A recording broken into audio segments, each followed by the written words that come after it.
Good morning and welcome to Brunch with Brian. It's your home investing live stream as always. And so I'm excited to be with you today. Today I'm going to talk about spring cleaning, but not just spring cleaning for your house. There's three kinds of spring cleaning I want you to be aware of and I want you to be using today. That's the assignment, is to do spring cleaning. And it's because I want you to be really geared up and have everything ready to go for summer. And I'm assuming if you don't have a deal meeting or a very important closing call today, I really want you to get squared away so that when those things happen, you are your focus is completely forward. All full steam ahead. Okay, that's what I want you to be thinking right now. So the three kinds of clutter I want you to clear away in your spring cleaning is first I want you to be thinking of physical clutter. Okay, and with that, I'm going to talk about like your desk. Now we've got Teaching Tuesday. Today's Tuesday.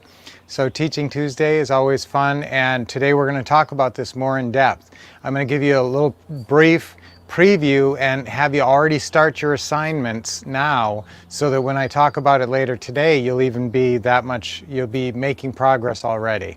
Okay, so one is physical clutter.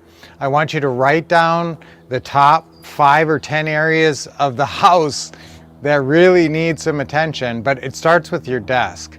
So your desk is number one, and all the drawers in your desk, that's number one. And listen, some kind of filing cabinet, okay? Because every human being who's an adult pretty much needs to file stuff, because we live in a paper world. There's still paper all over the place. And so you got to have some kind of filing system in your life. And so I'm going to talk about that today as well. So physical clutter is your desk, your filing system, whatever you're doing with the paper in your life.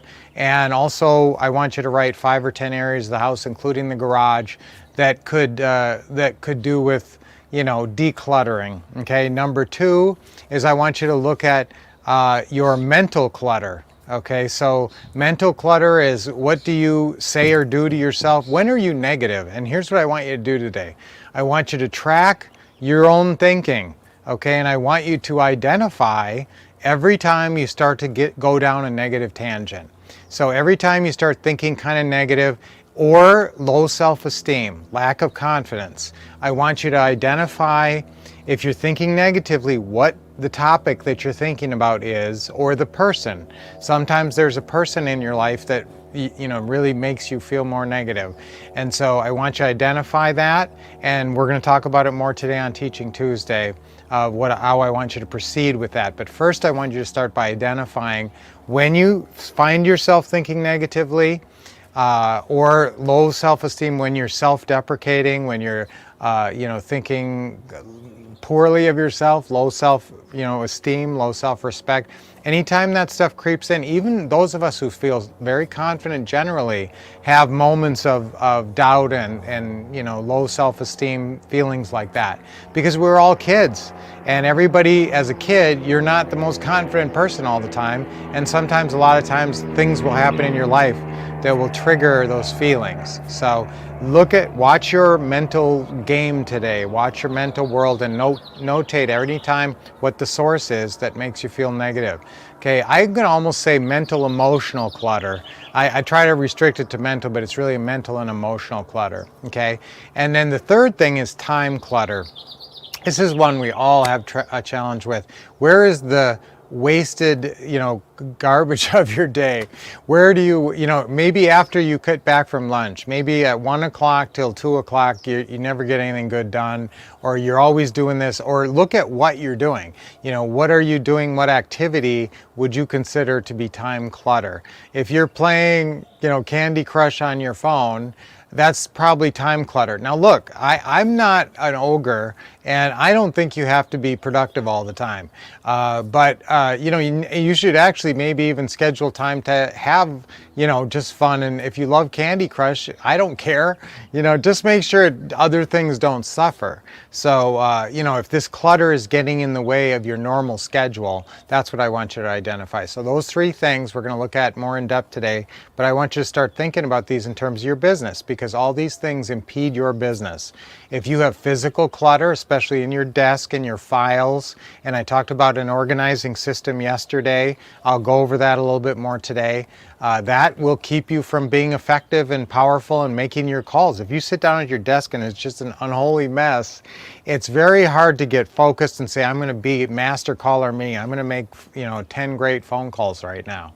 All right, so that's your physical clutter, then your mental emotional clutter, and some of that might happen right before you're supposed to be making your phone calls, right when you don't need it, right when you want the opposite, positive thinking, positive master caller me programming. Okay, so that's I want you to be aware of that mental emotional clutter and identify it, and we'll talk more about that. And then number 3, what was it? Time clutter. So look where your time clutter is. So let's look at these things today and do spring cleaning. So spring clean your life, spring clean your real estate and investing business and your brain. Spring clean your biz and your brain. Okay, so let's get going with that today so we're more effective and more powerful. And our affirmation for today is, I clear away the clutter to focus on my goals. Okay, ready? I clear away the clutter to focus on my goals. Okay, one more time. I clear away the clutter to focus on my goals. That's right. So you can only focus on achieving your goals and doing the things that get you to your goals if you get that clutter out of the way. So great session today. I will see you in about 7 hours and 21 minutes, and that'll be awesome. So I can't wait for Teaching Tuesdays. Always really awesome, incredible training material there. And as always, every weekday morning with me right here. So thanks for coming on Brunch with Brian. Until next time, keep expecting success, getting awesome training, and taking lots of action.